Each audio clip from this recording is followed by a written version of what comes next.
이 사람이 우리 주님께 받는 은혜, 자기가 하나님께 기도로 바래서 얻는 은혜가 있고, 또 우리가 일일이 구하지 않아도 하나님께서 주시는 게 있어요. 우리가 구하는 것만 하나님이 주시면 사실상 그 은혜가 많이 부족할 수도 있습니다. 구하는 것도 내가 무엇이 필요한지 다 알기가 어려워요. 게다가 우리가 딱히 기도하지 않은데도 받는 은혜들이 있습니다. 자, 이런 구하고 얻는 은혜, 우리가 미처 구하지 않았는데도 받는 은혜, 이런 은혜들을 어떻게 하면 더 잘 받을 수 있을까? 오늘 예수님의 친히 가르쳐 주신 이 말씀으로 저희들 그 은혜의 과정을 살펴보겠습니다. 예수님께서는 십자가 사역으로 우리의 영혼의 구원만 이루신 게 아니라 우리 생활의 은혜, 어떻게 해야 우리가 더 은혜 받고 살 수 있는지 그걸 일일이 가르쳐 주셨어요. 우리 기독교에서 예수님의 이 십자가 사역, 복음, 이것만 중요하다면 사실상 굳이 예수님께서 여기저기 돌아다니시면서 기적을 행하고 가르침을 주시는 것 필요 없었을 거예요. 하지만 이 백성들에게 가르치신 것이 있습니다. 그리고 우리가 그것을 배우고 따라할 필요도 있어요. 예수님은 사람의 마음가짐, 태도, 사람의 관계, 신앙생활, 일상생활 이런 것들 다 가르쳐 주셨어요. 그냥 알아서 하라고 하지 않으셨습니다. 오늘 말씀 7절에 보시면 이 마태복음 7장 7절, 구하라 그리하면 주신다. 주님께 의지하고 하나님께 의지하고 기도하든 말하든 원하든 마음속으로 바라든 해라, 그러면 허락해 주신다라는 거예요. 자, 왜죠? 우리가 요청을 한다고 해서 그것을 들어주겠다라는 것은 들어줄 만한 능력이 된다는 거예요. 우리가 상대방이 잘 알지도 못하는 사람이 나한테 와서 돈 100만 원을 주세요. 그러면 해줄 수 없습니다. 돈이 많아도 돈이 너무너무 많아서 밑도 끝도 없이 많다. 그러면 줄 수 있겠죠. 그러나 사람이 자기가 가질 수 있는, 관리할 수 있는 돈의 한계가 있습니다. 게다가 돈이 많다고 무조건 줄 수 있는 것도 아니죠.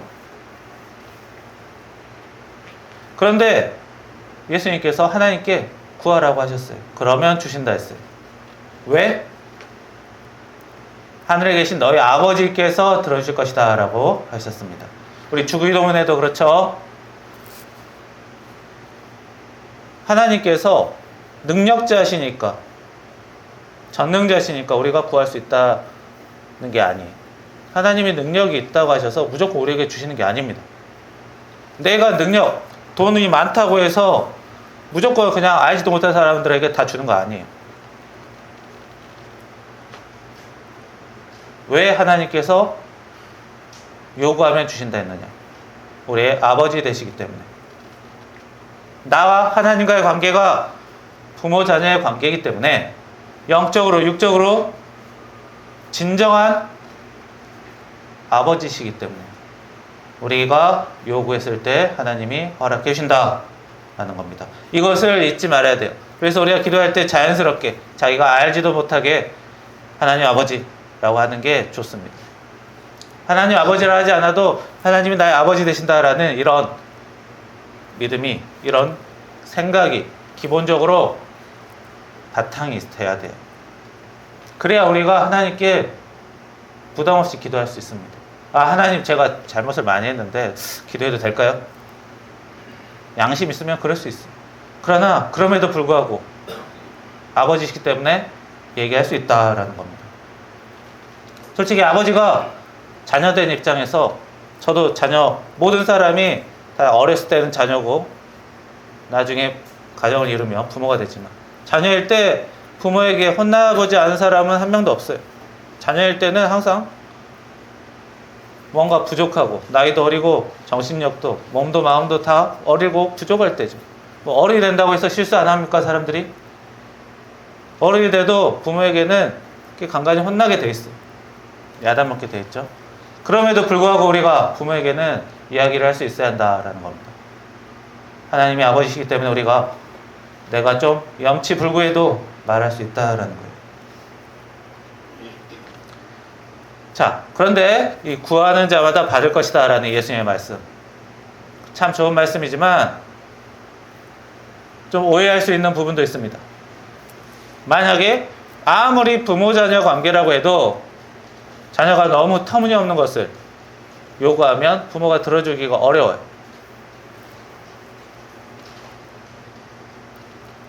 자, 자녀가 부모에게 제가 사람이 하나 미운데 그 사람을 좀 없애버려야겠습니다, 도와주십시오.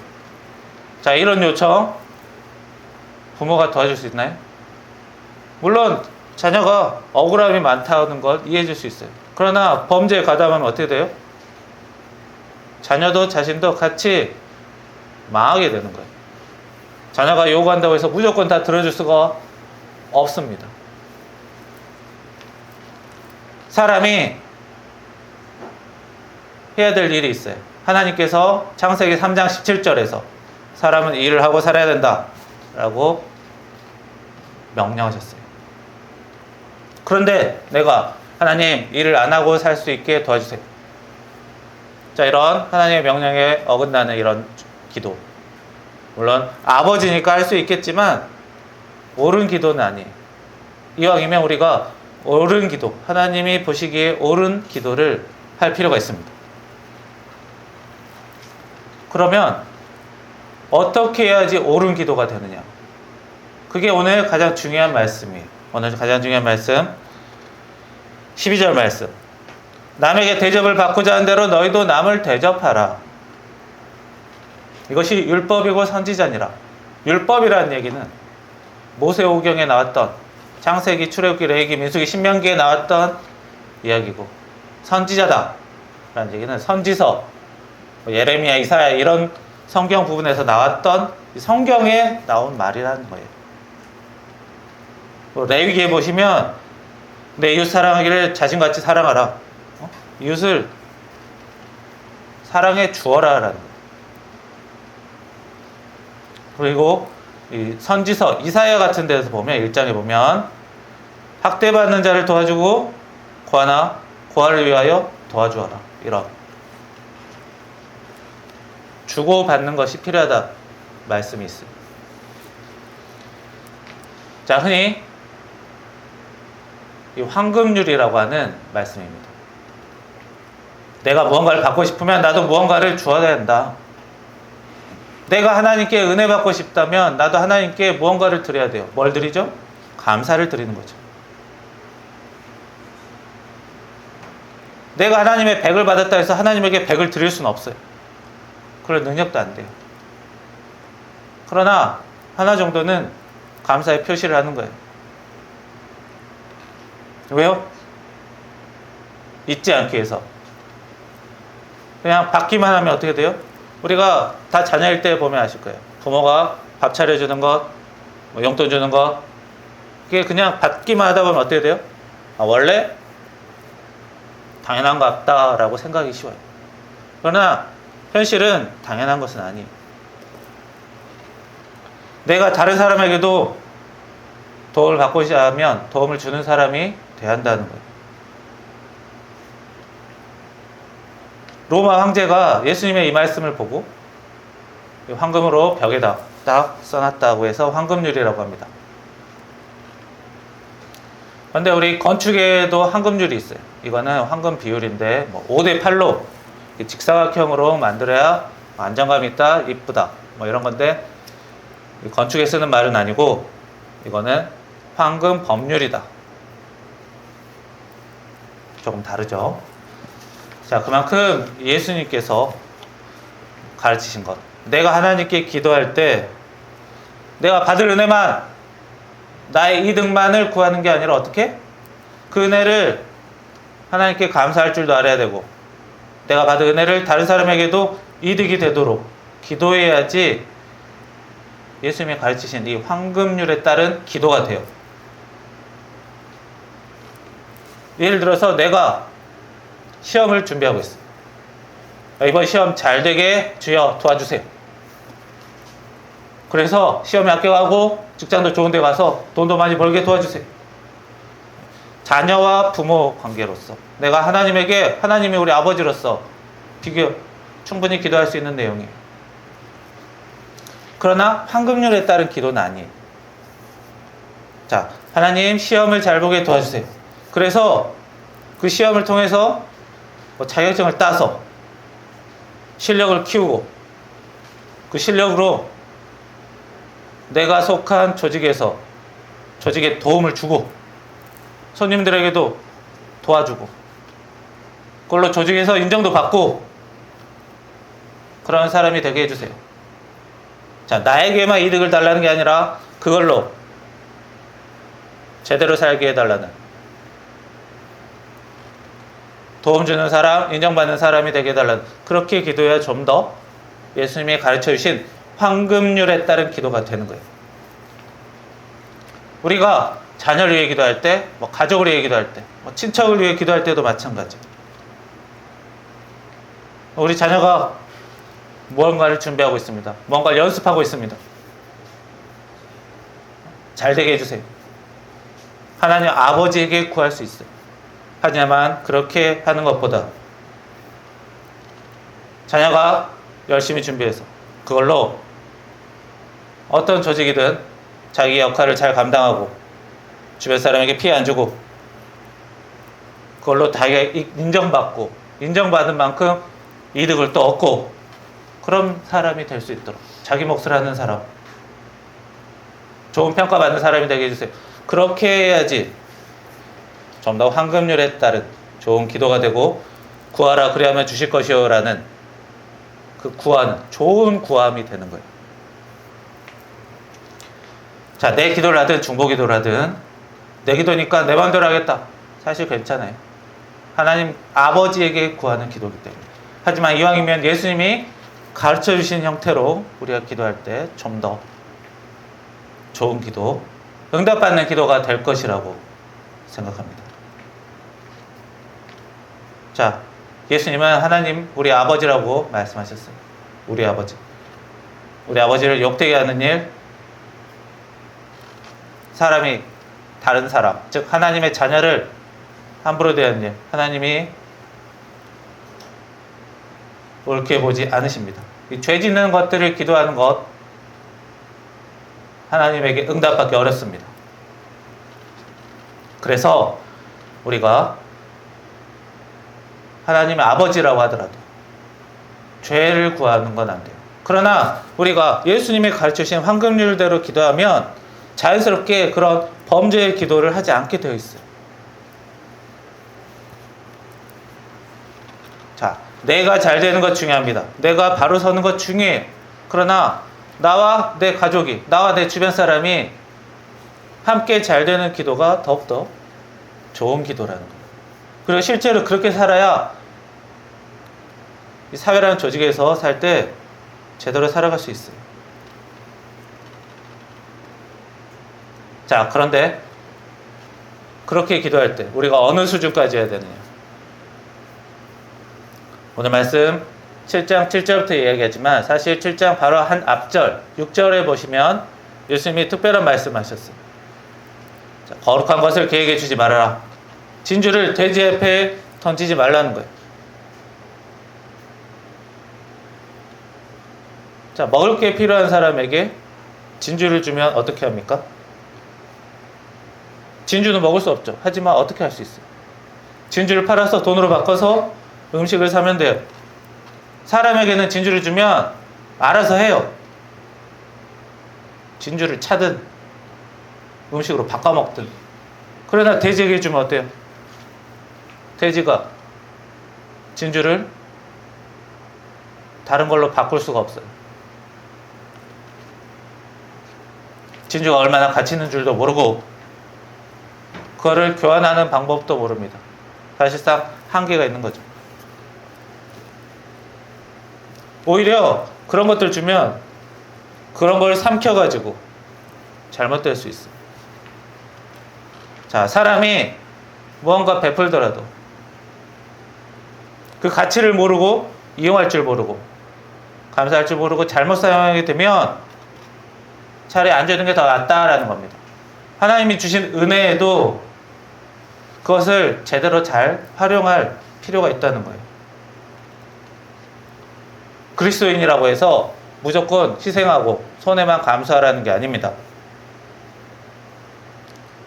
예수님께서는 마태복음 5장에서 내 오른뺨을 치면 왼쪽도 대라고 하셨지만 이거는 희생하고 살라는 게 아니에요. 뺨을 한두 대 맞아도 갓난아기가 내 오른쪽 뺨을 때렸는데 여기도 한번 때려봐라 할 수 있는 거예요. 왜요?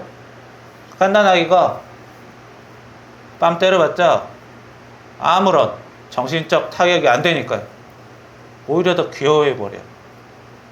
상대방이 나를 건드는데 아무런 타격이 없을 정도로 강한 사람이 되라는 거예요. 그냥 손해만 보고 살라는 게 아닙니다. 그리스도인이라고 해서 희생하라는 게 아니에요. 강하게 살라고 예수님이 말씀하셨고, 주더라도 베풀더라도 활용할 수 있는 사람에게, 그렇지 않으면 주지 않는 게 낫다 라는 것입니다. 서로 사랑이 안 되는 관계는 억지로 하기보다는 좀 더 주지 않는 것, 약간 거리를 벌리는 게 필요하다는 거예요. 그러니까 예수님의 기본적인 우리들의 향한 가르침은 그렇게 어렵지는 않아요. 엄청난 고행을 하고 지고지순한 인내를 하고 괴로움 속으로 들어가는 게 아닙니다. 이것은 하나님이 사람에게 은혜 줄 때도 마찬가지. 하나님이 준 은혜, 우리가 알지 못하고 깨닫지 못하고 제대로 활용하지도 못하고 감사하지 못하면 주지 말라고 한 것처럼 하나님의 은혜가 점점 떨어지게 되어 있는 거예요. 그래서 예수님이 말씀하시죠. 좁은 문으로 들어가라고. 그 좁은 문, 막 고행해서 어렵게 들어가는 게 아닙니다. 작은 문이 아니라 잘 안 보이는 거예요. 그리고 좁으니까 조금만 숙이면 들어갈 수 있는 문이에요. 대문이 크고 넓으면 어때요? 들어가기 쉽죠? 편하죠? 문이 작으면 어때요? 몸을 좀 숙이고 들어가야죠. 그리고 멀리서 봤을 때 잘 안 보이잖아요. 좁은 문은. 그러나 조금만 더 세심하게 살펴보고 자기 몸 조금만 숙이면, 자기가 조금만 더 겸손하게 살면 충분히 들어갈 수 있는 문이에요. 하나님의 은혜를 알고 우리가 기도하고 제대로 기도하고 그 은혜로 우리가 누리고 서로 사랑하는 것, 조금만 세심히 살피고 조금만 내 머리를 숙이면 충분히 할 만한 일입니다. 우리가 기도할 때 하나님께 어떻게 기도 응답 받았는지 우리가 다 알지 못합니다. 하나님이 기도한 대로 그대로 주셨는지, 아니면 다르게 해주시는지, 다른 사람을 통해 주시는지, 아니면 일단 스톱해 주시는지, 내가 잘못 기도했으면 하나님이 일시정지 누르셨을 수도 있는 거예요. 내가 아직 준비가 안 되는데 결과만 무리하게 내도라고 하면 하나님이 좀 더 돌아가게끔 하시는 것도 있어요. 이게 아무리 높은 자리가 좋다고 해도 그 자리를 감당할 수 있어야 되지, 자기가 높은 자리에 덜컹 맡아서 운전 잘못해서 조직 엉망으로 만들면 자기가 높은 자리에 갔다고 마냥 즐거워할 게 아닙니다. 물론 급하게 기도할 때는 하나님에게 이것저것 생각이 어렵고 도와주세요, 살려주세요 할 수 있어요. 그러나 우리가 평상시에 기도할 때, 오늘도 예배 시간에 따로 우리가 기도하는 시간에 기도할 때, 우리가 예수님이 가르쳐준 대로 기도할 때, 황금률로 기도할 때 내가 잘 되게, 나뿐만 아니라 나와 내 주변 사람들이 잘 될 수 있도록 하나님이 은혜 주시면 그걸로 내가 내 배만 채우는 게 아니라 내가 좀 더 맛있는 거 먹고 좀 더 편한 삶을 추구하는 게 아니라 이걸로 좀 더 사랑할 수 있게끔 그렇게 기도한다면 하나님이 더욱더 크나큰 은혜를 여러분들에게 부어주실 것입니다. 그래서 우리가 제대로 된 기도로 기도 응답 더 자주 받고 은혜도 자주 받아야 우리가 좋은 본보기가 되는, 그리고 자기가 좋은 삶을 사는 그런 그리스도인이 될 수 있습니다. 하나님의 은혜를 많이 느끼고 경험하는 그리스도인들이 되기를 축원합니다. 기도하겠습니다. 살아계신 하나님, 주여 구하는 대로 주시지만 저희들 제대로 구할 때 더욱더 풍성하게 해주시는 주님, 저희들 주님이 가르쳐 주신 대로 기도하면서 올바른 기도로, 저희들 올바른 삶으로 저희들 나아갈 수 있도록 도와주시며 그 길을 주님께서 더욱더 은혜로 인도하여 주옵소서. 예수님의 이름으로 기도합니다. 아멘.